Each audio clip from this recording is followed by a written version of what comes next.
Le Grand Dehors, le podcast d'aventure nordique, présenté par Régis Kahn.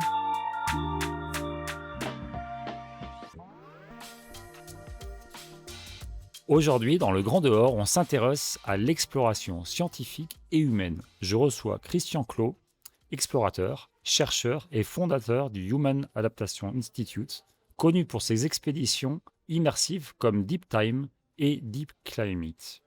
Sa dernière expédition, Deep Climate, pose une question centrale: comment l'être humain s'adapte dans le monde qui change. Deep Climate est un programme exploratoire et scientifique conçu pour comprendre nos capacités d'adaptation face au climat de demain.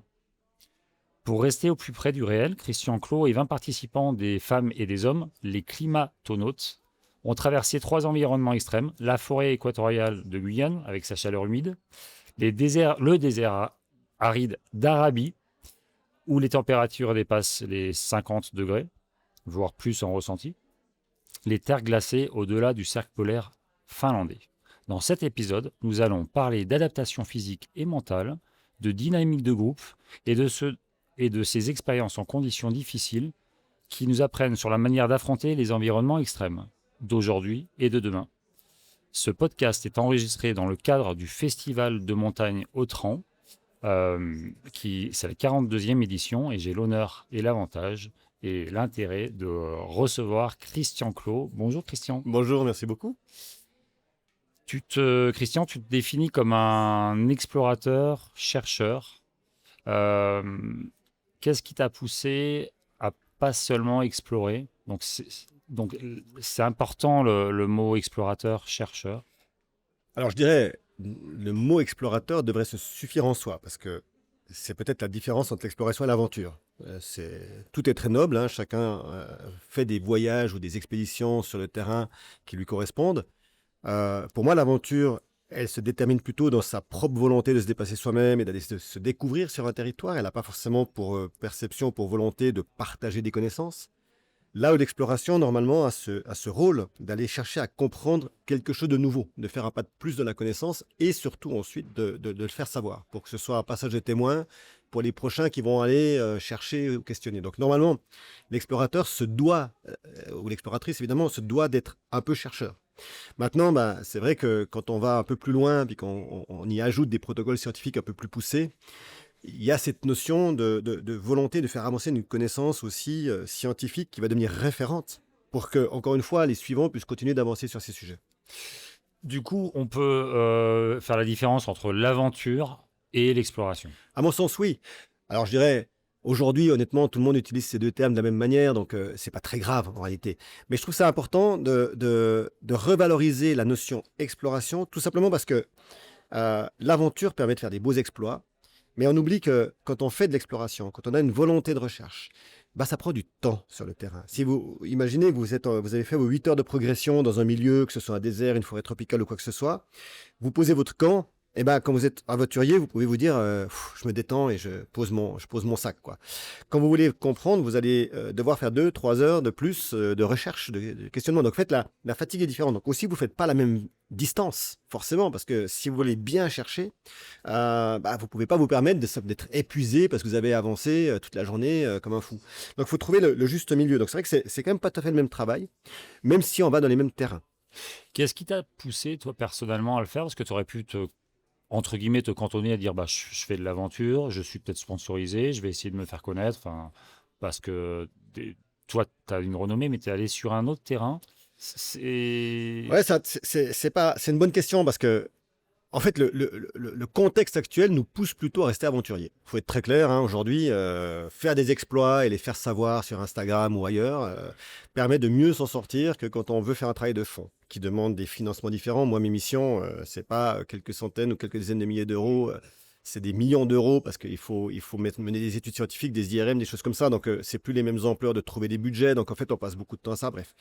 Qu'est-ce qui m'a amené à ça? Il y a 2 choses. La première, c'est que moi, j'ai cette chance, parce que c'en est une, d'être né en Suisse, dans un contexte favorable, hein, parce que la Suisse est un pays stable où tout va bien. Économiquement, même à plein de points de vue, mais qui avait une conscience écologique plus importante que le reste de l'Europe quand j'étais enfant. Ok. Moi, quand j'étais enfant, on apprenait, enfin, tout ce qu'on entend aujourd'hui sur le problème climatique, environnemental, la pollution, tout ça, c'était dans nos cours de tous les jours.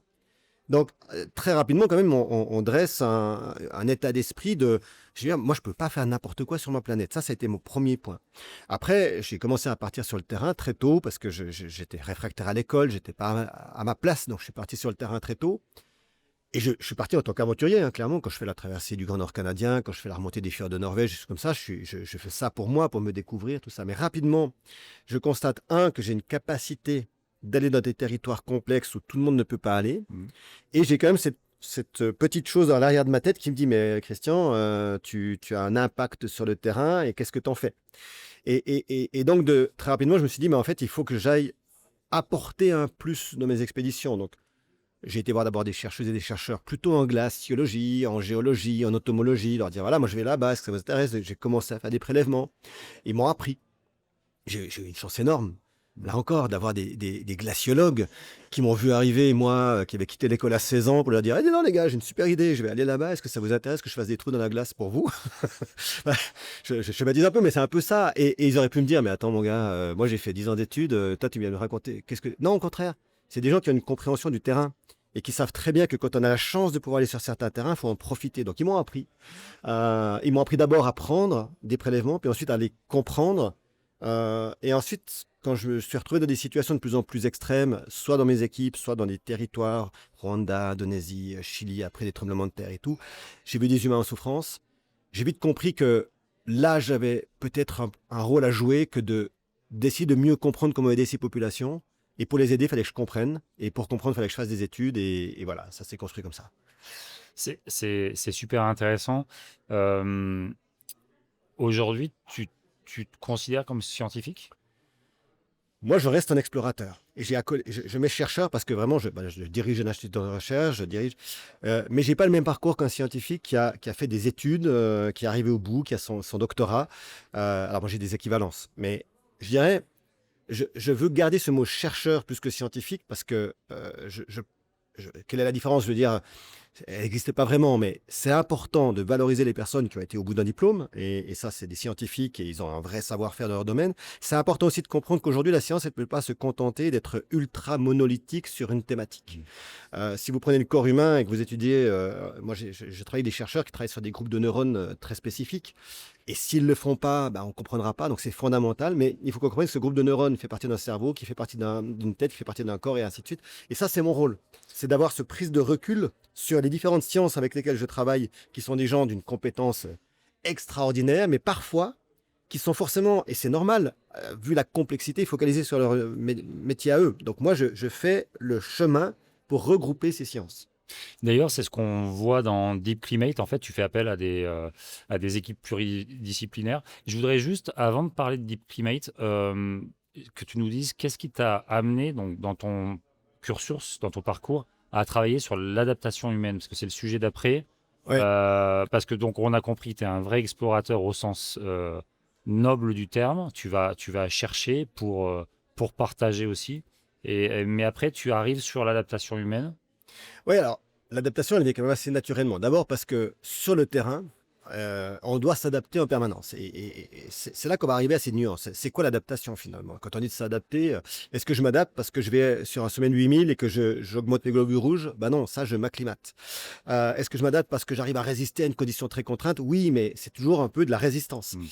Très rapidement, j'ai compris une chose, c'est que lorsqu'on est face à des conditions de crise, à des conditions extrêmes, à des conditions d'acclimatation, en fait, c'est un moment relativement facile pour l'humain parce qu'il y a une évidence. On sait qu'on doit se battre dans cette direction. Quand j'ai une avalanche qui tombe, ça ne me sert à rien de courir contre l'avalanche. Je sais que je vais... Voilà. Quand les choses sont stabilisées et que tout va bien, on le voit un peu dans nos sociétés, là, on va devoir générer des comportements. Et quand on va dire aux gens, il va falloir peut-être transformer des comportements pour faire face à quelque chose de futur, c'est beaucoup plus compliqué parce que dire à quelqu'un qu'il faut changer quelque chose alors que tout va bien, et là, on rentre dans vraiment les mécanismes adaptatifs. Et c'est ça qui m'a poussé à travailler sur l'adaptation. J'ai commencé parce que j'ai travaillé au Rwanda à des moments, en Indonésie, encore une fois, après des tsunamis, j'ai travaillé dans des endroits vraiment de complexité, où des humains sont en souffrance profonde, où quelque part il y a le temps de crise, très bien. On y fait face. Mais ensuite, il faut construire. Il faut reconstruire. Et là, quand j'ai commencé à noter ce que je voyais, et même dans mes expéditions, quand on avait on a passé des jours, plus de 10 jours dans des tempêtes, des choses comme ça, je vois des gens qui réagissent, je notais tout ça. Et quand j'allais voir des spécialistes, je leur disais, bah, regardez ce que j'ai noté, j'aimerais comprendre comment j'aurais pu aider cette personne. Puis on me disait, mais attends Christian, ce que tu as noté, c'est bien gentil, mais c'est un peu exagéré.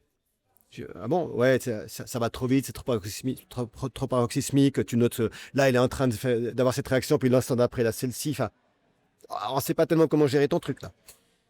Et c'est là que j'ai mis le point sur ce qui va devenir le cœur de mes recherches, c'est la notion de l'altération mémorielle. C'est que quand on vit un événement traumatique, notre cerveau, pour se protéger, il va avoir plusieurs manières de le faire, mais une d'entre elles, qui est la plus fréquente, c'est d'essayer d'éliminer en partie l'information de ce trauma. Et donc, quand les gens viennent et qu'ils racontent leur récit d'exploration, de voyage de militaires ou de personnes qui ont subi une agression, ils racontent ce récit à des psychologues, des psychiatres, qui est déjà modifié par rapport à ce qu'ils ont vécu. Donc en fait, on doit reconstruire quelque chose. Alors que moi, je me suis dit, en fait, plus qu'il y a cette modification, il faut qu'on aille voir sur le terrain ce qui se passe, ok. au moment où on le vit. Et c'est là que ça va être le game changer pour moi et que je vais créer mon art de recherche, entre guillemets, et que je vais constituer mon institut sur cette base-là. Christian, il y a un changement climatique. Donc, tu dois être aux premières loges de ça. Et du coup, qu'est-ce qu'on est en train de faire aujourd'hui? On est en train de s'acclimater ou on s'adapte? Ah, on fait rien en ce moment. On fait rien. On fait ni l'un ni l'autre. Et est-ce que déjà on est dans le traumatisme et on oublie ce qui. Ah, Ouais, clairement. c'est intéressant là. C'est très complexe parce que on se dit souvent, mais attends, il y a des gens qui ont déjà vécu des inondations ou des sécheresses ou des chaleurs extrêmes. Comment ça se fait que ces personnes continuent parfois de faire des actes qui sont totalement contraires à ce qu'on aurait besoin? Ça s'explique en partie par cette notion-là. C'est-à-dire quand vous vivez un moment difficile d'inondation, de grande chaleur, vous êtes en lutte, votre corps fait face, vous êtes en trauma parce que vous avez peut-être perdu votre maison, vous avez peut-être perdu un proche. Donc votre système cognitif se met en trauma. Et ensuite, vous allez devoir résoudre ce trauma par l'altération mémorielle ou par d'autres solutions, peut-être parfois par des travaux assez longs. Et pendant ce temps-là, vous allez commencer à altérer votre mémoire de ce que vous avez vécu. Donc en fait, au moment où vous arrivez à vous restabiliser et dire, OK, maintenant, je peux réagir dans mon nouveau monde, vous avez peut-être en partie oublié ce que vous avez vraiment vécu et vous n'arrivez pas à mettre en place ce qu'il faut. Alors après, on s'est dit, bon, ça, c'est pas très connu, mais ok, très bien. Alors, on s'est dit, du coup, on va continuer d'informer les gens, on va leur donner des explications. Ça, malheureusement, dans le cerveau, l'information, elle est fondamentale et nécessaire, mais elle ne fait pas le changement. Personne ne va changer son comportement parce qu'il a reçu une information aussi complexe que soit-elle, surtout aujourd'hui, quand on a des cerveaux qui sont en surcharge mentale permanente. Donc, il faut aller chercher autre chose. Ça, c'est mon métier. Et vraiment, on a constaté que c'était les émotions sensorielles qui allaient faire la différence. C'est pour ça qu'on développe aujourd'hui des outils pour aller provoquer ces émotions sensorielles, pour essayer de faire prendre conscience. Moi, je pense qu'il faut se méfier. Et il y a une deuxième chose qu'on a fait, qui est une grosse erreur, c'est qu'on a voulu donner des ultimatums aux gens. On leur a dit, dans 3 ans, ça n'a pas tout changé, on est mort. Sauf qu'un cerveau, il fait un calcul. Il dit, attends, 3 ans pour tout changer, je regarde autour de moi, on ne changera jamais en 3 ans. Donc, moi, je ne vais pas faire d'efforts parce que je ne vais pas être... Voilà.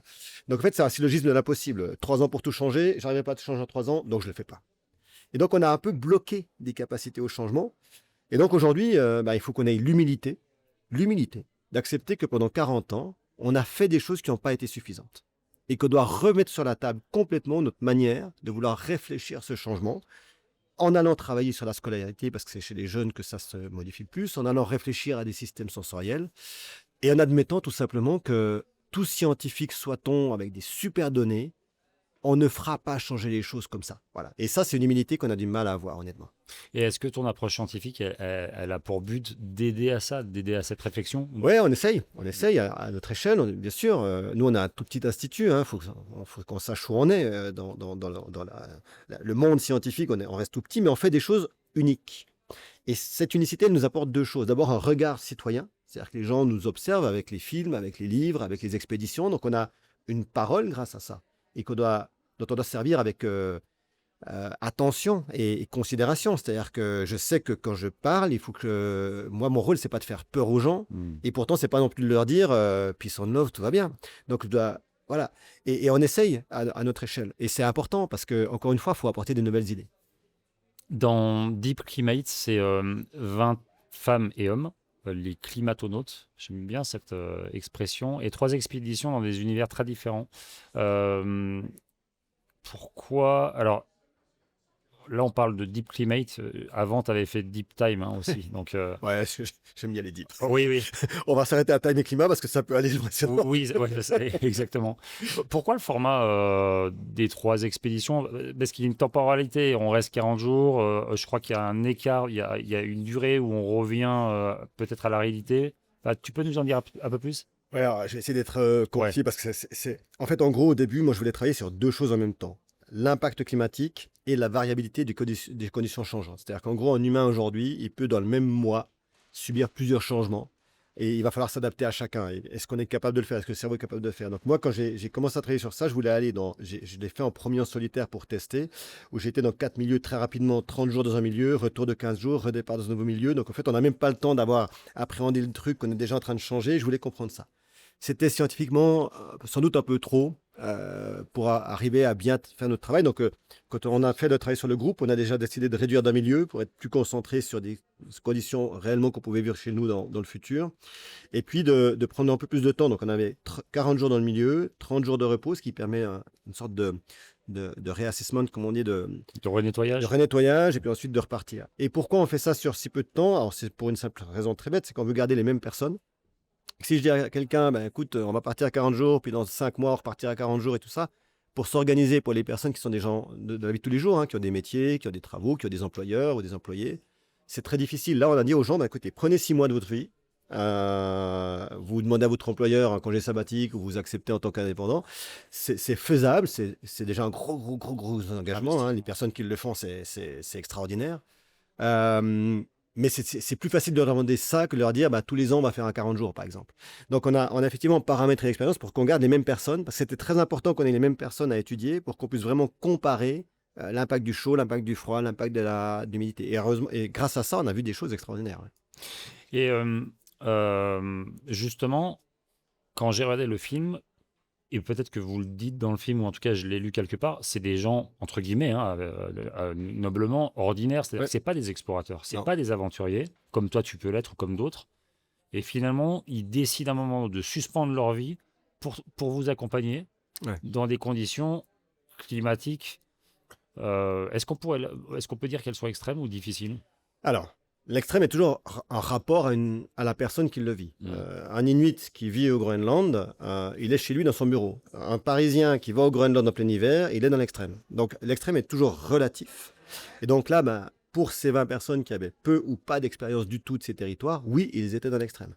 Et du coup, c'était plus simple de faire ça avec des gens ordinaires, au sens où ils n'étaient pas adaptés à ces climats. C'est ça, si je comprends Ouais, bien? c'était fondamental parce qu'on passe notre temps à faire des études sur l'humain, sur des astronautes, sur des militaires, des gens qui sont ultra préparés, ultra entraînés. Puis on dit, bah, grâce à ça, on va comprendre comment on va aider des humains dans un cadre de tsunami, de drame ou quoi que ce soit. C'est une aberration. Quand il y a un changement profond, c'est les humains de tous les jours qui le vivent. Et donc, à un moment donné, il faut accepter d'aller faire des travaux scientifiques avec ces humains et non pas toujours avec des spécialistes. D'où le fait de vouloir emmener des humains, entre guillemets, lambda, et il faut quand même être sincère aussi. C'est évidemment des humains lambda un tout petit peu particulier, parce qu'on fait de la science, donc c'est des gens en bonne santé physique et mentale. C'est des gens quand même qui acceptent de partir. Donc ils ont il y a une petite part de leur cerveau qui est quand même un peu aventurière. Enfin, je veux dire, c'est pas le casanier qui adore être avec son chat assis sur un fauteuil qui va répondre à notre annonce. Mais ce qui nous a surpris quand même, et en bien, c'est que quand on passe des annonces, on a plusieurs centaines, plusieurs milliers de réponses. Et des gens qui viennent pour des raisons très différentes. Il y a vraiment des gens qui viennent pour eux, pour se dépasser, pour waouh, je vais pouvoir faire quelque chose que je peux peut-être pas faire tout seul. Des gens qui viennent pour la science. Il y a des gens qui viennent parce que ben, ils connaissent pas les autres milieux et puis ils se disent c'est quand même bien d'aller voir ailleurs. Enfin, on a plein de raisons d'être. Donc on va constituer un groupe qui non seulement est très différent en typologie de personnes, des gens très sportifs, pas sportifs, des gens avec beaucoup de niveaux d'études, son niveau d'études et ainsi de suite, qui ont des métiers très différents, hein, d'un chauffeur Uber à un scientifique et autres. Et puis, surtout qu'il y a des raisons d'être là différentes. Et la question qu'on se pose, c'est ben, en fait, toutes ces raisons-là, au moment où il le faut, est-ce qu'elles sont capables de se rassembler pour créer commun et être fonctionnelles dans une condition qui est aberrante pour eux? Tu vas détester la comparaison, et ça m'est pas arrivé quand j'ai regardé le film, mais quand j'ai préparé le podcast, je me suis dit, tiens, en fait, ça ressemble à koh. Ouais. Tu fais bien de lever la main parce que j'étais en train d'enlever mon casque et dire je m'en vais. Non, c'est pas vrai. Mais non, mais quelque part, on vit enfin, chacun va chercher quelque chose dans une forme d'aventure. Alors pour le coup, koh il y a l'aventure, puis on peut discuter du fait que ça soit filmé, puis, mais en fait, on doit s'adapter aux autres, on doit vivre en groupe dans des conditions qui sont pas forcément faciles. Alors là, il y a pas de jeu, il y a pas tout ça, mais finalement, on se rend compte que il y a du vent, il y a beaucoup d'humidité, il faut savoir couper dans la forêt pour préparer le camp. Donc c'est peut-être, c'est aussi autant immersif, sauf que derrière, il y a la recherche. Non, mais alors, évidemment que je dirais, si on doit comparer ça au tout premier koh la première saison, la première fois qu'on a sélectionné des gens pour koh bah oui, on n'est pas si loin que ça. Parce que la première fois qu'on a sélectionné des gens pour koh on a sélectionné des gens très lambda. Qui partaient dans quelque chose dont ils n'avaient aucune idée de ce qui allait se passer. Ils n'avaient pas encore vu toutes les 20 saisons, machin. Donc ils partaient sans savoir ce qui allait leur arriver. Là, on est très proche de quelque chose de vraiment intéressant. D'ailleurs, moi, j'étais allé voir la production à l'époque pour dire est-ce qu'on ne pourrait pas mettre des études dessus parce que ils y avaient réfléchi. C'était trop compliqué. Ils avaient déjà tellement à faire pour mettre en place ce premier koh. Très rapidement, koh après, ça dévie, forcément. Et je respecte koh, c'est une belle émission de télé, il n'y a pas de souci. Mais ils doivent créer de l'adhésion publique. Et pour ça, il faut des gens qui ne sont pas forcément d'accord entre eux et qui vont s'engueuler, qui vont avoir des stratégies. Puis maintenant, je dirais, les dernières saisons, on voit bien que les gens qui viennent candidater à koh c'est des gens qui ont tout construit dans leur tête.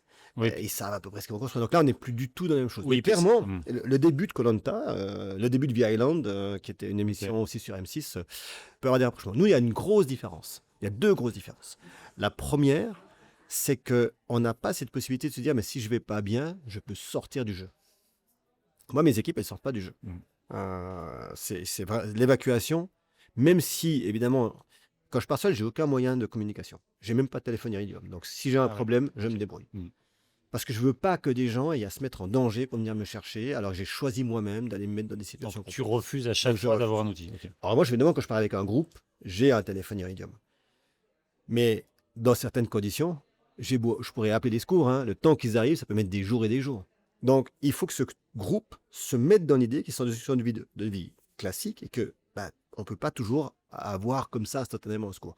Et ça, psychologiquement, c'est tout différent. Donc, koh a cette grosse différence. Il y en a plein d'autres, mais celle-ci, c'est vraiment la majeure. C'est que si je suis vraiment pas bien, je peux dire à la production, désolé, mais je m'arrête. Moi, les gens, ils peuvent pas me dire ça. Et est-ce qu'ils viennent te le dire d'ailleurs? Parce que c'est probable qu'ils ne soient pas bien. Écoute, j'ai quasiment jamais eu ça. Moi, je vais de belles surprises en belles surprises avec ces missions, en fait. Elles sont très difficiles à mettre en place, elles sont difficiles à monter. Des fois, on est épuisé. Et on les fait, et on s'engueule parfois, et le groupe même pas, ou même, enfin, tout ça. En fait, et à la fin, on se rend compte que tout ça n'a plus beaucoup d'importance. Moi, j'ai vu des humains sans compétences spécifiques par rapport à ces territoires, qui n'étaient pas préparés, à qui des légionnaires de Guyane ont pu dire, mais au bout de 3 jours, vous aurez votre première évacuation, parce que c'est comme ça, vous êtes pas prêts, machin et tout, qui sont partis sur des terrains, qui ont eu des difficultés, qui ont eu des douleurs. Il y a certaines personnes qui ont souffert, et souffert presque toutes les nuits. Et pourtant, le matin, elles étaient là, puis en pleurant parfois, me disaient quand c'est qu'on part. Et puis qui étaient soutenues par l'équipe. Et puis cette équipe qui faisait corps, même quand elles ne s'aimaient pas, même quand elles n'étaient pas d'accord entre elles, qui, quand il y avait une nécessité, faisait corps, avait envie de coopérer, avançait. Et en fait, jamais j'ai vraiment quelqu'un qui me dit Christian, je vais abandonner. Et tout ce qui se passe là, de ce que tu dis, vous le consignez, vous le notez? Bien sûr. Ça fait partie de l'adaptation, du coup. Ça fait partie de l'adaptation. Et ce qui est intéressant, c'est que l'adaptation, elle est par rapport au climat, par rapport au territoire, mais aussi par rapport à la condition de vie et au groupe. Les seuls abandons qu'on a eus, c'était après des milieux où les gens se sont dit, mais en fait, moi, je me suis pas adapté à ce groupe. Il n'était pas pour moi.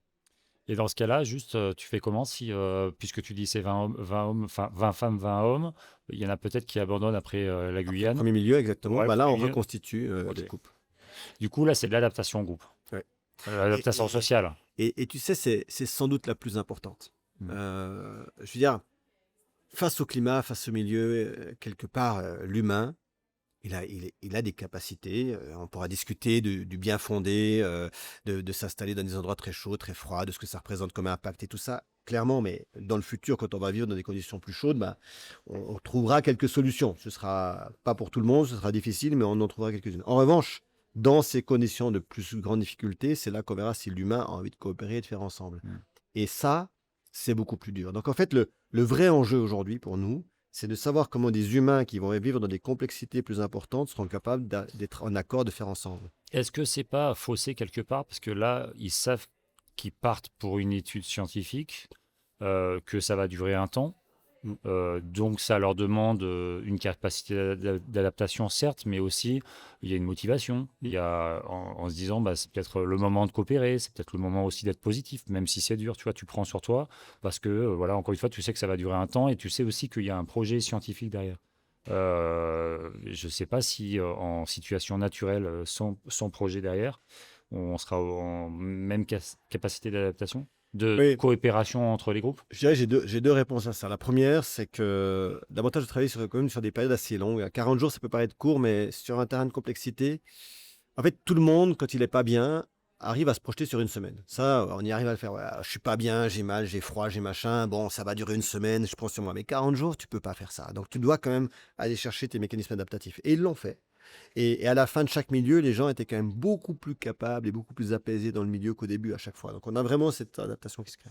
La deuxième chose, c'est évidemment, ça reste de la science. Donc, on doit accepter qu'il y a une éthique à respecter, qu'on ne prend pas n'importe qui, qu'on peut pas. Moi, j'adorerais hein, évidemment rentrer dans cette pièce-là, ici. Je vais là, je dis, toi, Ouais. tu viens avec moi. Bon, ça, évidemment, on n'a pas le droit de le faire. Donc, il y a des biais. Mais je dirais, soyons quand même concrets. Aujourd'hui, la science, elle se fait la plupart du temps dans des laboratoires. Si je veux travailler sur la peur, je vais mettre des gens dans des IRM, je vais leur montrer une photo d'ours et je vais dire, Ouah, raconte-moi ta peur. Et on va regarder ce qui se passe dans le cerveau. Mais on est quand même beaucoup plus près d'une réalité quand on est réellement face à un ours dans un milieu comme le Spitzberg ou le Groenland où on travaille aussi. Donc on va beaucoup plus loin que la plupart des études actuelles. Mais forcément, ça reste quand même des études sur lesquelles on n'a pas le droit de mettre en danger volontairement des gens. Et c'est pour ça qu'on complète nos travaux avec des vraies situations réelles, des personnes qui sont en vivant, qui sont des personnes qui vivent en Guyane, qui sont des personnes qui vivent dans des déserts, des personnes qui vivent dans des entreprises, qui travaillent dans des entreprises où ils ont des conditions extrêmes. Parce que là, on a d'autres situations, donc on étudie aussi ça, mais on peut pas aller aussi loin. Je peux pas faire des IRM sur des gens qui sont en Guyane. Euh, mais quand on a à la fois l'observation générale sur des groupes humains en transformation et cette observation spécifique où je peux aller très loin dans la data, en comparant les deux, on arrive quand même à des très beaux résultats. D'accord. Euh, c'est vrai que dans le film Deep Climate que j'ai vu, à chaque fois vous passez 40 jours, effectivement c'est un film, hein, donc c'est un condensé. Euh, mais c'est peut-être un biais, j'ai trouvé que les conditions étaient difficiles, mais on sent pas une extrême difficulté des gens c'est pas de la survie. Non, pas du tout. Et est-ce que c'est aussi parce que peut-être que vous auriez pu aller dans des conditions encore plus difficiles, mais est-ce que là, c'était aussi de le rapprocher en disant, bah, c'était un peu le sujet peut-être du film, en tout cas de tes études, c'était de dire, bah, on le rapproche à des climats qui pourraient subvenir plus tard. C'est Absolument. ça le sujet. L'idée, c'était de choisir des climats qui étaient potentiellement probables 2050-2060 en Europe, en France plus spécifiquement. Donc oui, on n'a pas été à des 55 degrés. On a été à des 45 degrés. Ou de même manière, moi qui connais un peu les régions froides, bon, vous allez dans l'Arctique finlandais, je sais pas, on voit pas des grosses tempêtes. Ouais, là, on n'a pas eu de bol, honnêtement. Il a fait trop beau. Ouais, c'est ça. C'était une année exceptionnelle. Ouais, Il a fait d'accord. trop. Les Samis qui étaient sur place nous disaient, mais ils étaient vraiment ennuyés avec leur reine d'ailleurs parce que Eh oui. il faisait trop chaud Ouais, pour les déplacements. pour les déplacements et pour tout qu'il- ça. Et ils avaient à peine, enfin le permafrost était pas vraiment suffisamment gelé, enfin très compliqué. Donc non, on n'a pas eu de chance. Alors faut savoir que nous on devait travailler normalement sur le lac Baïkal sibérien Oui. et que malheureusement les événements actuels nous ont poussé à aller ailleurs. On a choisi la Laponie parce que on hésitait entre le Canada et la Laponie, mais on voulait quand même aussi être un peu raisonnable dans le déplacement des populations, de nos équipes. Donc on a choisi la Laponie. Et cette année-là, je crois que le plus froid qu'on a eu, c'est moins 32 durant la nuit. Oui, d'accord. Et on a eu même des jours entiers où, durant la journée, on avait des températures qui montaient à moins 5, moins 2 degrés. Clairement trop chaud pour notre travail. Néanmoins, quand même, pour des gens qui ne sont pas du tout habitués, qui vont dormir 40 jours, un peu moins d'ailleurs en Laponie, sous des tentes, alors que d'habitude, ils ont des maisons, et ça, c'est quand même pas simple. Donc malgré tout, on voit quand même des choses. Et effectivement, même pour la chaleur, on a choisi un désert qui correspond à des potentialités dans notre futur. On n'a pas voulu choisir quelque chose d'impossible. Et puis enfin, j'emmène quand même des gens novice. Donc, aux températures où on travaille, effectivement, on voit que ça se passe quand même pas trop mal, mais on voit qu'il y a plusieurs passages à la limite. Si on avait été plus loin, je pense qu'on aurait eu plus que des passages à la limite, donc on doit aussi être raisonnable.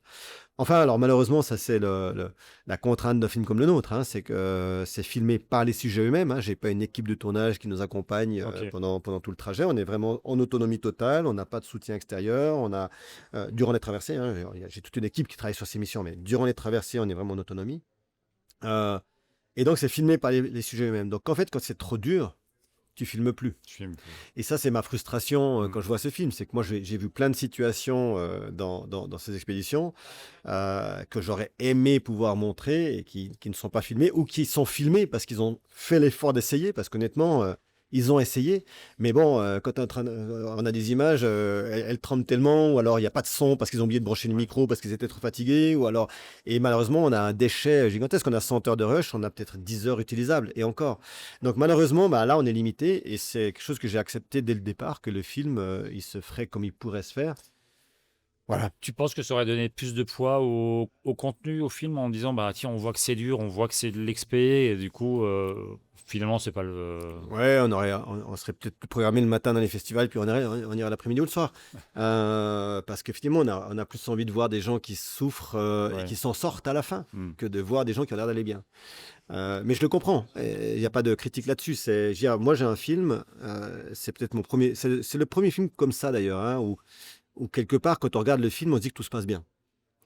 D'ailleurs, j'avais une question qui va peut-être te sembler un peu bête, mais moi, je connais plutôt les froids et les terrains nordiques. Est-ce qu'il y a un endroit qui est plus... Là non plus, on le ressent pas forcément, mais est-ce qu'il y a un milieu qui est plus compliqué que l'autre? Ouais. Moi, quand j'ai vu le film, je me suis dit, oh, il y a un endroit où j'ai pas envie d'aller, c'est en Guyane. Ah ouais, Autant le ah ouais. froid, ça me paraît potentiellement acceptable. Le chaud, mais tu vois, c'est derrière un écran, hein. Non, mais la question est à la fois facile et difficile.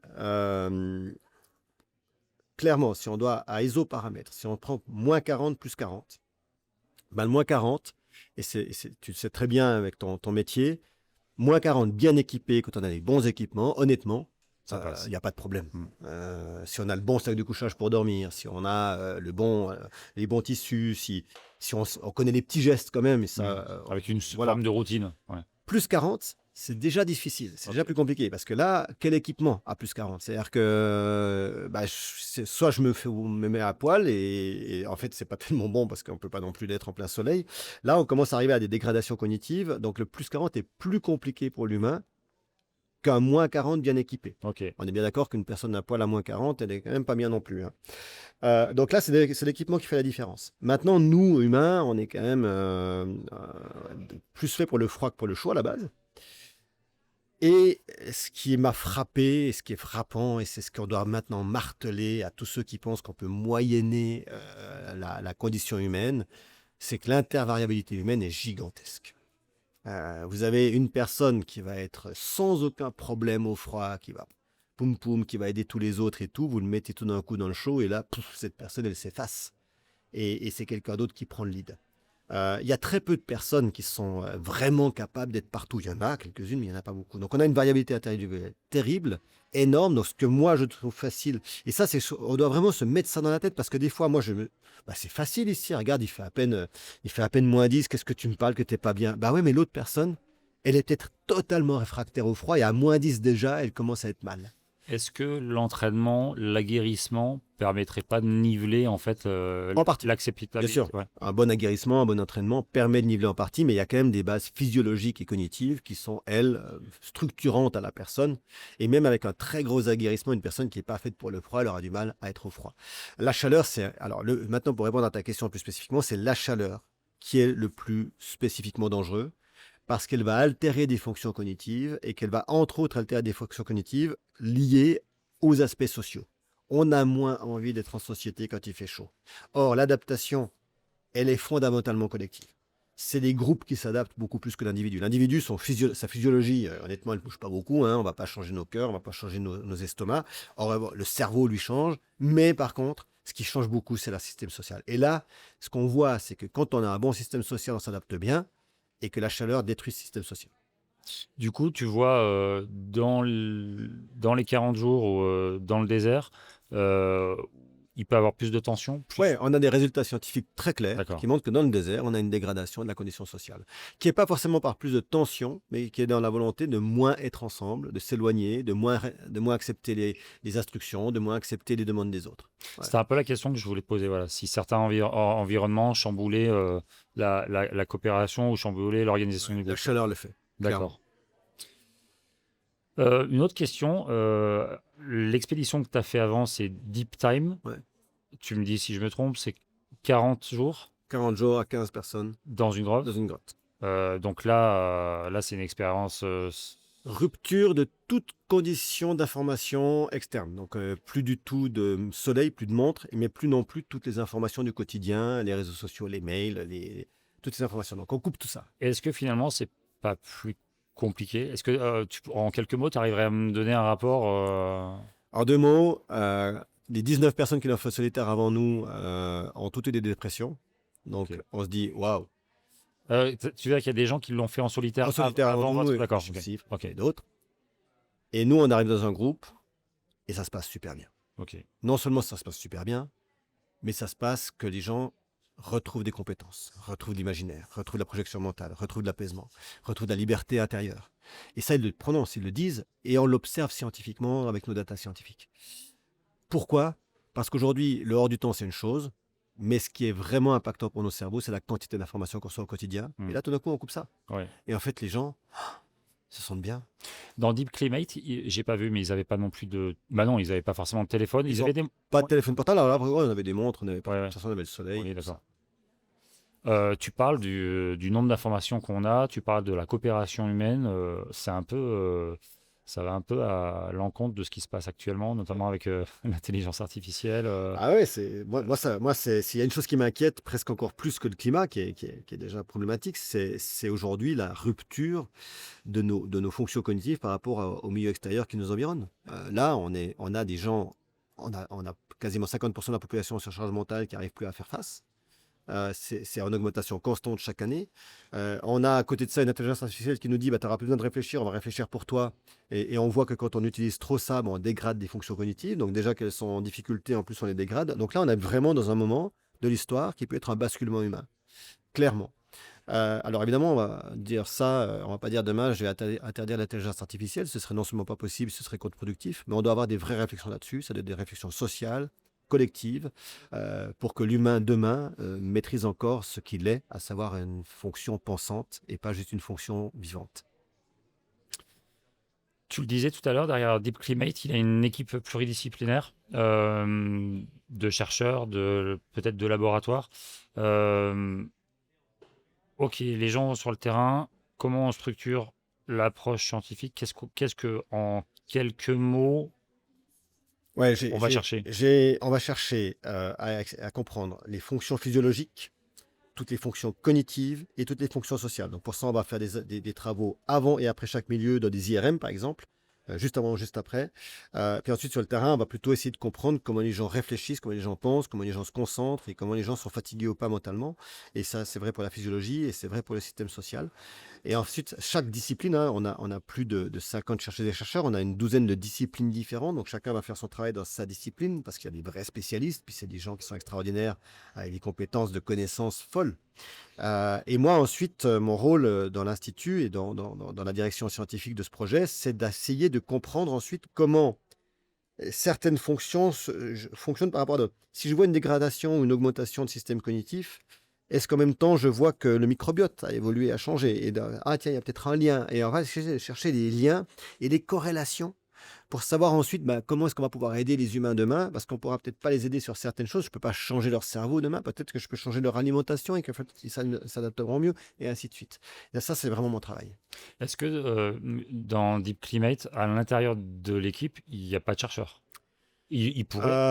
Alors, il pourrait, mais en l'occurrence, on a formé des gens à faire ce qu'on appelle le prélèvement de data scientifique. Donc, c'est des opérateurs scientifiques, mais ils ne sont pas eux-mêmes chercheurs. Je suis le seul, en tant que directeur scientifique, à faire la recherche sur le terrain. Et du coup, tu arrives, toi, à coordonner en temps, enfin, l'organisation de l'expé et puis aussi la recherche scientifique. Oui, parce que d'abord, on a de l'expérience là-dessus, donc on a mis en place des protocoles Ok. qui sont fonctionnels. Puis ensuite, encore une fois, on forme quelques personnes de l'équipe à faire les opérations scientifiques de terrain. Donc en fait, elles se font toutes seules, entre guillemets. Oui, on Moi, le je suis voit dans juste le là film d'ailleurs. pour gérer, pour peut-être modifier un protocole qui est plus adapté, des choses comme ça. Et puis après, évidemment, quand je rentre, toutes les datas sont récupérées par les différents groupes de recherche, traitées, et voilà.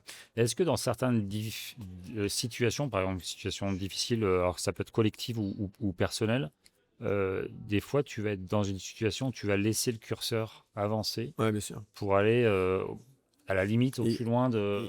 il faut jouer avec ça. Ok. C'est dur. Il faut aussi accepter qu'on va emmener des gens qui sont réfractaires à nous et au projet. Parce qu'une société, c'est pas que des gens qui vous aiment bien ou qui sont tous contents d'être ensemble. C'est des gens égoïstes, des gens collectifs, des gens qui pensent que tout doit se décider en commun, même si les décisions sont extrêmes. D'autres qui vont plutôt penser que, bah non, moi, c'est d'abord ma pomme, puis je verrai un peu ce que je peux donner au groupe. Ça fait partie de la société. Donc j'ai tout ça dans mon groupe. Donc c'est pas toujours facile. C'est de la friction. Je sais aussi que des fois, on va laisser les choses un peu se faire toutes seules. Puis bah, parfois, avec ce que ça peut prendre comme risque.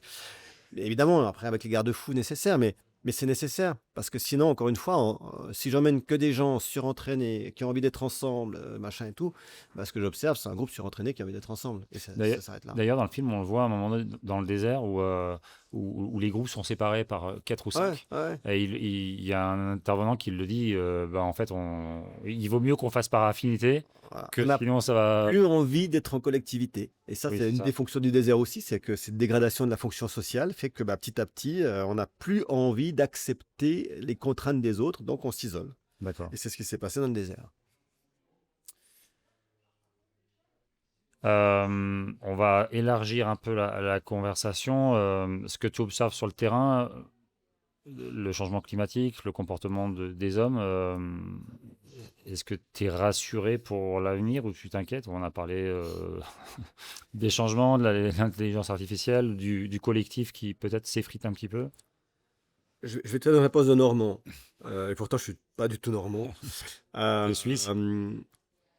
Je sais une chose, c'est qu'on pourrait sans problème faire en sorte de créer un avenir possible pour la nature, le vivant et nous, et qu'on a les capacités, les connaissances et les fonctions pour le faire.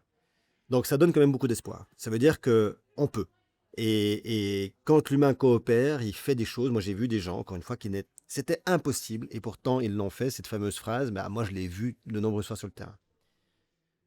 Pour ça, il va falloir quand même que des choses se passent. Et là, c'est là mon inquiétude, c'est que je vois plutôt aujourd'hui les humains aller très éloignés de ça, parce qu'en fait, on est conduit par quelque chose qui s'est passé au début du XXe siècle, vers 1904-1906, qui est que on a associé le bonheur à la possession, Au matériel. au matériel.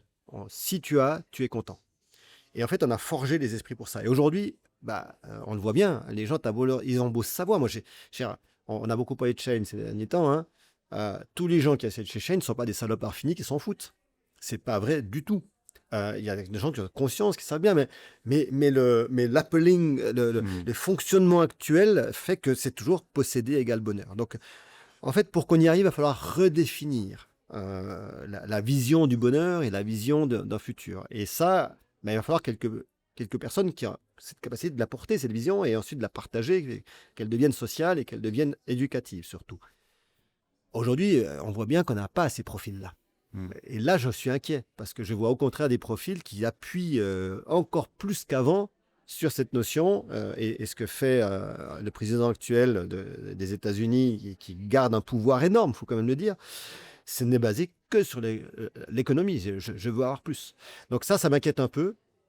Mais je sais aussi qu'on peut changer très vite. J'ai vu des pays se transformer totalement en 4-5 ans. Donc ça veut dire que c'est possible. Pourtant, dans nos pays, il y a quand même des gens qui pensent et qui cherchent. Peut-être qu'on les entend pas assez. On n'est pas assez peut-être aussi dans une forme de philosophie où on va réfléchir à à notre collectif, à notre avenir? Tu sais, en France, on est une société d'ingénieurs. Donc, ça fait bien longtemps qu'on connaît les problèmes et qu'on les identifie et que des personnes les alertent dessus. Mais on alerte en tant qu'ingénieur.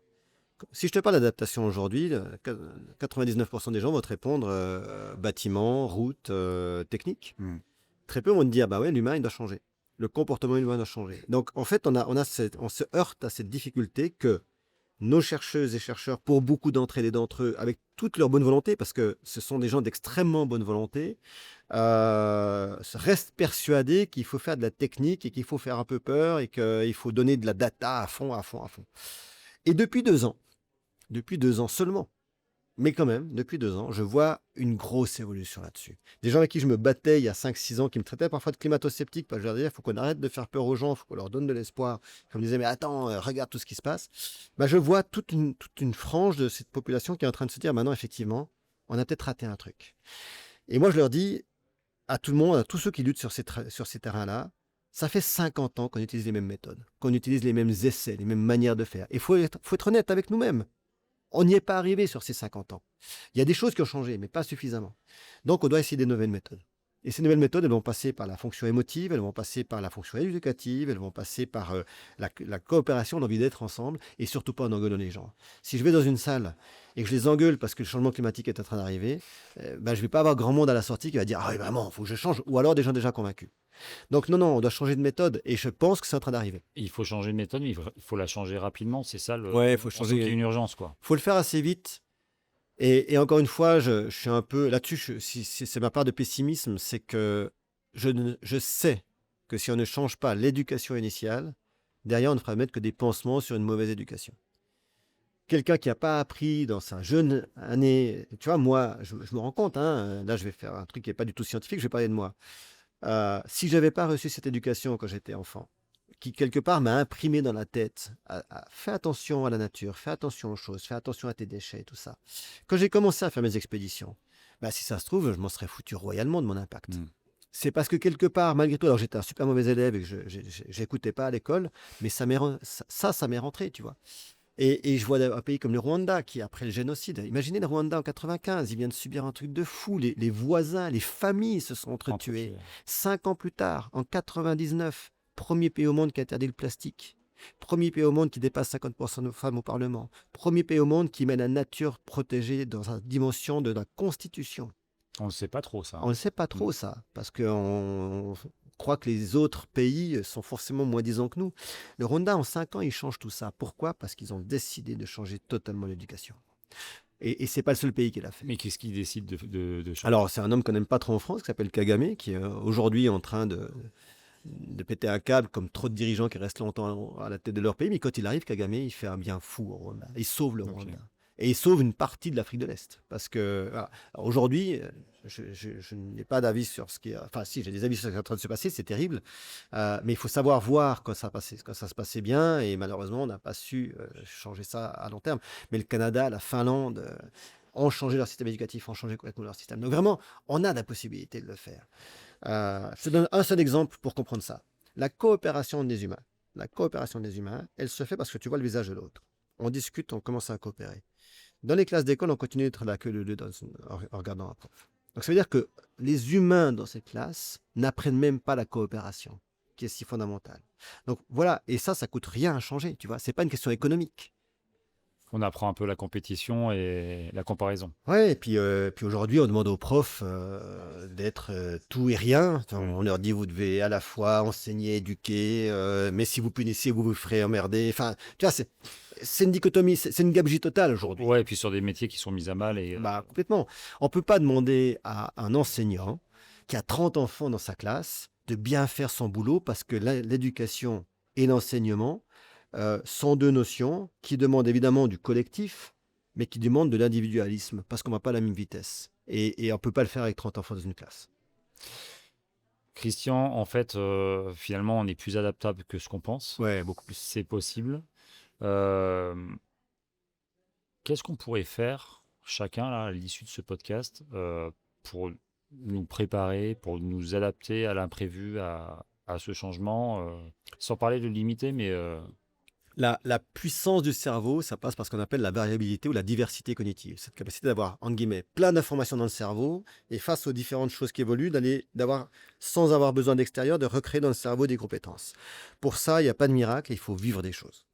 Il faut vivre sensoriellement des choses. Donc, je dirais aux gens, sans avoir besoin d'aller au bout du monde avec tout ce que ça peut représenter comme impact, allez vivre des choses. Allez vous confronter à des choses nouvelles. Une chose nouvelle, c'est pas juste quelque chose de plus dur. C'est pas parce que vous jouez du piano et que vous commencez une pièce plus difficile que vous travaillez votre diversité. Ça, c'est toujours la même zone cognitive qui bosse. Allez vous confronter à des choses qui vous font des sensations, des émotions. Allez voir des expositions, du théâtre, de la musique. Sortez, allez en forêt, allez au bord de la rivière, observez, regardez les animaux. Faites des choses que vous n'avez jamais fait. Et tout ça, ça développe la diversité cognitive. Et quand vous avez cette diversité-là, vous êtes déjà plus adaptable que la moyenne des gens. Finalement, c'est aussi leur dire de faire société, peut-être de sortir un peu des écrans Ouais, bien sûr. aussi. Mais vous savez, dans Deep Time, quand on s'enferme dans une grotte, là on l'a refait en juin, je mets 17 personnes qui ne se connaissent pas du tout, qui viennent d'horizons différents, de cultures différentes, il y a des artistes, il y a des non-artistes, il y a des trucs. Tu te dis quand même sur le papier, tu mets un truc Ouais, compliqué. compliqué. Et au bout de 2 jours, parce qu'ils n'ont rien d'autre, ils n'ont plus d'écran, ils n'ont plus de téléphone, ils n'ont plus de ça, ils n'ont plus qu'eux-mêmes. 2 jours plus tard, tu as l'impression qu'ils se connaissent depuis 40 ans, quoi. Et tu vois ce groupe, et on va sortir un film là-dessus, ça fait presque... Moi, tu vois, j'en ai les larmes aux yeux, Fiction, hein. tellement c'est fort de voir ça. Et donc, en fait, quand un groupe humain est ensemble, ça crée des choses belles. Mais évidemment, il faut que ce soit ce groupe qui fait ensemble. Il ne faut pas un groupe où la moitié des gens sont en train de regarder leur téléphone, machin et compagnie. Je ne suis pas contre le téléphone, j'en ai un et je l'utilise. Mais il faut savoir raison garder sur la quantité d'utilisation de ces outils. Donc vraiment, moi, si j'ai un conseil à donner aux gens, c'est aller voir des choses. Sachez vous couper un peu de vos téléphones, de vos écrans et tout ce qui va autour. Et allez voir les autres. Allez écouter leurs histoires. Soyez bien certain que vous ne vivrez jamais... Vous pouvez avoir 3 personnes dans la même tente qui vivent le même moment, la même tempête, et vous avez 3 manières d'y réagir totalement De différentes. ressentir. Donc acceptez que une situation, moi je la vis d'une manière et l'autre la vit d'une autre manière. Écoutez l'autre, comment il la vit. Ne jugez pas sa manière de la vivre. Et demandez-lui de ne pas juger la vôtre, mais écoutez parce que vous allez apprendre des choses. Et en fait, quand on commence à avoir cette ouverture, moi j'ai appris ça. Au début, moi, quand je partais en expédition, j'étais cet aventurier qui allait voir l'ailleurs. Et comme j'avais été en difficulté à l'école, en difficulté dans mon monde à moi, qui pourtant est quand même le monde le plus merveilleux et le plus stable du monde, je revenais en disant « Oh, mais mon monde, il n'est pas super, hein. Regardez comme ils vivent bien là-bas. » Alors que j'avais été pendant 15 jours avec une population qui en réalité a plein de problèmes, mais moi, comme j'étais que pour 15 jours, j'avais là... Je l'avais pas vu. Ah, c'est génial. Et je reviens et je jugeais mon monde. Et un jour, j'ai réalisé l'hérésie de ça, l'hérésie de cette manière de fonctionner. Et j'ai décidé que j'allais être un explorateur partout. Et quand je reviens chez moi, je regarde mon monde comme un explorateur, à savoir avec envie de le découvrir, avec cette appétence de le connaître. Et j'essaye en tout cas, parce qu'on n'est pas parfait, j'essaye de ne plus avoir de préjugés. Et ça m'a vraiment sauvé la vie, je pense, parce que ça m'a permis de me sentir capable de m'ajuster à n'importe qui, en fait. Et ça, t'arrives sincèrement à le faire dans la plupart des configurations. Ouais, vraiment. Ok. Encore une fois, hein, je suis un humain, hein, donc j'ai mes contradictions, j'ai des choses que je fais pas bien, tout ça. Il y a des fois aussi où j'en ai marre, il y a des fois où le gars il me coupe la route et j'ai envie de l'engueuler, alors que bon, voilà, il n'a pas forcément fait exprès, donc voilà. Et puis je suis fatigué des fois, et voilà. Mais quand même, la plupart du temps, j'ai ce réflexe, mon premier réflexe, c'est d'essayer de me dire, mais qui est cette personne? T'as été obligé de le faire aussi, parce que dans le cadre du recrutement des climatonautes, finalement, tu as aussi choisi des gens potentiellement avec qui tu ne serais jamais parti. Tout ça, en fait, tout ce travail m'a amené à pouvoir me dire je vais sélectionner des gens opposés. Effectivement, je pense que j'avais fait cette même sélection il y a 15 ans. Elle aurait été très différente, elle aurait été un peu comme moi. C'est ça. En fait, Christian, j'ai l'impression que ce qui te fait avancer projet après projet, c'est oui, il y a l'exploration, il y a la recherche, mais c'est aussi l'humain en fait. Parce que tu aimes transmettre à travers maintenant ton film, tu as aussi écrit des livres. C'est quoi qui te fait avancer? C'est vraiment de faire avancer la connaissance humaine et de faire avancer l'humain en toute modestie. Moi, ce qui m'intéresse, et j'aime bien associer ces 2 mots, c'est la nature humaine. Et en fait, dans la nature humaine, il y a le mot nature. Et ça veut dire qu'on fait partie d'une nature et que ma réflexion de compréhension de l'humain, elle se fait dans un contexte de sa nature écologique environnante et qu'on doit être en équilibre les uns avec les autres. Aujourd'hui, on n'est pas en équilibre avec la nature, mais je pense qu'on peut redécouvrir ça. Et oui, c'est paradoxal, hein, parce que moi, j'ai débuté mes expéditions en solitaire, mais rapidement, je comprends, encore une fois, il y a une chose que je comprends très vite. Quelle que soit notre compétence et notre capacité à être sur le terrain, un humain tout seul, il va quand même pas bien loin. Il fait quelques exploits parfois. Mais enfin, s'il fallait construire une cathédrale ou un institut scientifique ou quoi que ce soit, bah, seul, tu le fais pas. Et donc, une fois que tu as compris ça, bah, oui, nécessairement, tu dois te poser la question des autres humains. Et une fois que tu comprends que les autres humains ne sont pas comme toi, eh ben, tu dois nécessairement te poser la question de qui ils sont. Et cesser totalement d'avoir ce regard de je veux que les autres soient comme moi. Et c'est dur. Mais c'est dur. On a tous envie que les gens soient comme nous. Et ça, c'est un cheminement que j'ai fait. Et encore une fois, il n'a pas pris 6 mois. Non, puis il continue. Et il continue. Et c'est ça qui est sympa. C'est que moi, j'apprends tous les jours, honnêtement. Et je dis ça sans aucune. Voilà. J'ai cette chance de voir plein de gens évoluer et de m'en prendre plein la figure souvent et de me dire waouh, qu'est-ce que je peux faire de mieux, comment je peux améliorer. Mes expéditions sont plus du tout les mêmes aujourd'hui que ne serait-ce qu'il y a 4 ans et c'est ça qui me conduit en fait. Et j'ai la chance, parce qu'on a tous plein de chance dans la vie, et puis il y a des gens qui ont moins de chance que d'autres. Moi, j'ai une équipe autour qui est super et qui est moteur et qui a envie aussi. Enfin, tu vois, ça fait du bien, quoi. Ouais. T'as des projets pour la suite Ouais, on a toujours plein de projets. Et sous-entendu, c'est peut-être pas facile aussi de les financer. On entend aussi parler de la recherche qui a des difficultés économiques, mais enfin, la question est un peu bête parce que là, tu es ici au Festival Lautran et tu présentes un film. Donc déjà, posons-nous et présentons-le. Mais peut-être que tu as déjà quand même des choses derrière la tête Non, mais avec ton équipe. il y en a plein. Moi, j'ai plein de projets. On va continuer de travailler en grotte parce que vraiment, on a vu des choses qui sont extraordinaires au niveau cognitif. On va continuer de travailler sur les climats avec des humains. On va continuer de travailler avec plein de typologies sociales. Donc, j'ai des projets dans différents endroits du monde. Et en France, on a beaucoup de projets en France aujourd'hui. Ça me plaît beaucoup aussi, hein. On a su ramener notre manière de travailler scientifiquement sans devoir aller à l'autre bout du monde pour le faire. Donc, Tu sais que dans le Vercors, c'est calcaire, il y a beaucoup de grottes. Hein. ouais, bah, c'est. Il y a peut-être un Ah bah, endroit où tu peux aller. Hein. Ouais, malheureusement, il y a un petit souci dans le Vercors. Il y a beaucoup de grottes, mais il y a beaucoup de radons. Et donc, on ne peut pas rester Ah oui. très longtemps dans les grottes pour cette raison. Ok, d'accord, je sais pas. Donc, ça, c'est des petits. Ouais, mais ça, moi non plus, je ne savais pas. Hein, quand je monte. Tu vois, c'est là que c'est ça qui est génial. Ouais. C'est que quand je pense à Deep Dive, je me dis, waouh, génial, on va se mettre dans une grotte, on va visiter la grotte Saint-Martin, qui sont splendides, et avec des gens qui nous disent, ah, mais génial, venez chez nous et tout. Puis je me dis, bon, voilà, on commence à préparer l'expé. Puis là, il y a quand même quelqu'un qui me dit, ouais, t'as pas sauvé radon? C'est quoi? Ouais. Donc, je parle. C'est un truc radioactif, on va pas dans une centrale nucléaire, quoi. Ouais. Et elle me dit, voilà, et on fait un calcul, et en fait, si on avait mis 40 jours les gens dans cette grotte-là, on augmentait de 2,5% le risque de cancer à long terme. Incroyable. Donc tu dis, oui, donc en fait, tu ouvres une nouvelle porte. Donc tu ouvres une nouvelle porte, un nouveau machin, tu dis, waouh. Puis en fait, tu découvres qu'il y en a même dans les maisons, enfin bon, bref. En fait, c'est ça qui est fabuleux et terrible à la fois, c'est qu'à chaque fois que tu fais un truc, tu vas découvrir, tu dis, ah, il faut que je comprenne ça. Non, attends, essaie déjà de comprendre ce sur quoi tu travailles. Ouais, non mais. Donc c'est génial. Et en fait, moi, si j'ai un problème, mais vraiment majeur, c'est qu'à chaque fois que je vois un truc, j'ai envie de monter une étude scientifique dessus.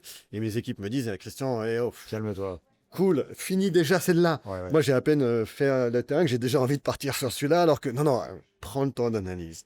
Et ça, c'est dur pour moi. Mais c'est comme ça fait partie du jeu. Donc tu me demandais ce que j'avais pas par la suite. Ouais, on a des projets en France, on va retourner dans la grotte de Lambrive. Faire des travaux, on va travailler sur des populations, parce que là on a beaucoup travaillé sur des occidentaux. Maintenant je vais travailler avec des populations qui ne sont pas souvent étudiées, qui sont dans des populations en Afrique, qui sont des populations en Asie, en Amérique du Sud. C'est nécessaire aussi, il faut le faire, il faut trouver des moyens financiers. C'est très dur aujourd'hui. Et parce que peut-être que tu verras sur ces populations d'autres possibilités d'adaptation. Évidemment. Ouais. Mais regarde, c'est seulement à partir des années 80 qu'on commence à se dire, tiens, et encore, que ce serait bien de commencer à étudier aussi des femmes, parce que peut-être qu'elles ne fonctionnent pas tout à fait la même chose que les hommes. On en est là. Ouais. Dans les années 2000, on se posait encore Enfin, il faut attendre 2016 pour séparer l'appareil géniteur féminin de l'appareil géniteur masculin. Ouais, c'est incroyable. Voilà. Non, et ça, c'est entre femmes et hommes. Mm. Donc tu t'imagines entre une personne qui vit en Indonésie, une personne qui vit au Rwanda, une personne qui vit en France, autant dire qu'il y a des différences gigantesques et qu'on ne sait pas les individus. Et que du coup, on donne des grands poncifs sur voilà ce que sont les humains, alors qu'on a regardé quelques occidentaux et dans un certain nombre de cas, quelques élèves universitaires dans les instituts de psychologie, parce que c'était plus facile de faire des études sur eux, parce qu'ils étaient à disposition. Donc, la science, elle est ce qu'elle est. Elle est extraordinaire, mais elle doit aussi savoir se regarder dans les yeux aujourd'hui. On n'a pas compris l'humain. Donc On, ça, c'est mon travail. on est au début de l'exploration. On est au début de l'exploration humaine, à 100%. C'est peut-être sur Terre, sur la surface terrestre, parce que je ne parle pas des océans qui sont extraordinaires, je parle pas de... C'est le plus grand enjeu scientifique aujourd'hui, c'est d'aller rechercher à se poser des questions sur ce que sont les humains et leur rapport aux autres espèces animales, aux autres espèces vivantes. Ça, on est à zéro. Ça permet peut-être de redonner du sens aussi. Mais on a besoin de ça. Mm. On a besoin de réaliser que on est, et je le dis, on est une espèce et des individus extraordinaires. Mais on n'est pas les seuls. Non, Donc, et on n'est pas tout seul. Ouais. voilà. Donc, ouais, on va continuer là-dessus. Alors maintenant, ben, ouais, en France, clairement, les financements scientifiques sont difficiles. En Europe, globalement. En tout cas, sur nos domaines, hein, si je travaillais sur l'IA, ce serait plus simple. Les entreprises ont peur, ont plus envie d'investir parce qu'elles ont peur. Hein, parce que quand tu vois qu'on ne sait même pas voter un budget et que quand on donne la possibilité à un groupe représentatif des Français de prendre leur décision sans 49.3, qui est ultra critiqué, ben, ils sont foutus de le faire Mm. à la fin. Mm. Donc on est dans une situation difficile pour les entreprises aussi. Donc forcément, ben, je comprends aussi que les entreprises peuvent pas se me dire, ben, ok, voilà, je te mets 100 000, je te mets 1 million sur la table, machin. C'est normal. Mais ça limite un peu nos capacités à faire de la recherche. Donc c'est vrai qu'on ouvre aussi notre champ. Hein. On va chercher dans d'autres pays, on va travailler avec d'autres endroits. Est-ce que tu as pensé au participatif? Parce que finalement, tu pourrais aussi demander aux gens, Écoute, et sans demander aux entreprises. on s'est toujours refusé à le faire parce que, pour plein de raisons, là j'ai actuellement en cours un financement participatif qui n'est pas sur mes études scientifiques, mais qui est sur le Climate Sense. C'est une chambre climatique mobile qu'on fait vivre aux gens pour qu'ils comprennent le climat du futur. Et on va mettre toutes les personnalités politiques à l'intérieur. Et pour ça, on a besoin de financement. Donc, on a lancé un financement participatif là-dessus. C'est dur aujourd'hui aussi le participatif, hein, voilà. Mais surtout, moi je pense que la recherche scientifique, elle doit être financée par les États, par les systèmes, parce que c'est un enjeu majeur. Elle est aussi beaucoup financée par les entreprises privées, Ouais. ce qui a un avantage, mais ce qui peut être un désavantage, puisque ça peut être très orienté. Elle peut l'être, mais alors là, il y a des tas de solutions de ne pas être en difficulté là-dessus. Notamment, bah, nous, on monte nos protocoles de recherche et on va chercher après les financements. On ne fait pas le contraire. D'accord. Donc, le financement, il vient sur ce protocole et pas sur un autre. Ok. Christian, est-ce que tu as d'autres points que tu aurais voulu aborder? Parce que c'est vaste, le monde est vaste. Bon, on va enfin commencer ce podcast. Écoute. Je te propose qu'on aille très doucement sur la fin. Non, moi, on a déjà abordé plein de thèmes et je te remercie de cette ouverture et de toutes ces questions. Non, mais je pense que vraiment, moi, je pense qu'il faut terminer là-dessus, sur dire aux gens, mais soyez ouverts à votre monde et allez le voir, quoi. Encore une fois, que ce soit en sortant de chez vous, en allant voir la forêt autour de chez vous. Regardez, moi, j'habite à Marseille aujourd'hui. C'est très récent. J'ai demandé, mes équipes ont voulu partir à Marseille. On est parti à Marseille. À Marseille, il y a plus de 50% des gens qui ne savent pas nager. Et pourtant, on est au bord de la mer. On est au bord de la mer. Ça, pour moi, c'est le genre de chiffre qu'on doit comprendre. Ça veut dire qu'en gros, soit ils n'ont pas eu la curiosité, soit on leur a pas donné la possibilité de le faire. C'est plutôt la deuxième chose à Marseille, parce qu'on a fermé l'accès à la mer pour toute une partie de la population. Et ben ça montre bien là que, en fait, même en étant à côté de la nature, on s'en limite.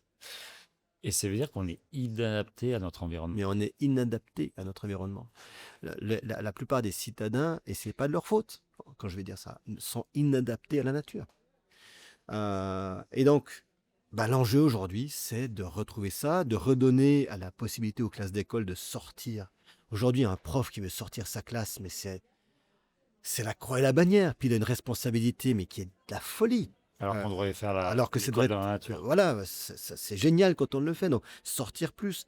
Vraiment, allez voir l'ailleurs, allez voir les autres. Ne pas hésiter à vous asseoir sur un banc dans le parc et de parler avec quelqu'un. Au début, ça va faire bizarre parce que personne va dire oh, qu'est-ce que tu me parles, toi? La Grèce. Puis en fait, la plupart du temps, ça se passe bien. Donc, ouais, je pense qu'on doit retrouver ça. Et j'invite.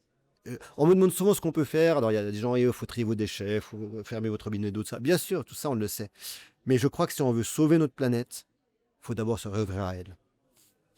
On va rester ouvert. Christian, avant de te laisser repartir, d'abord, je te remercie pour le temps que tu as pris.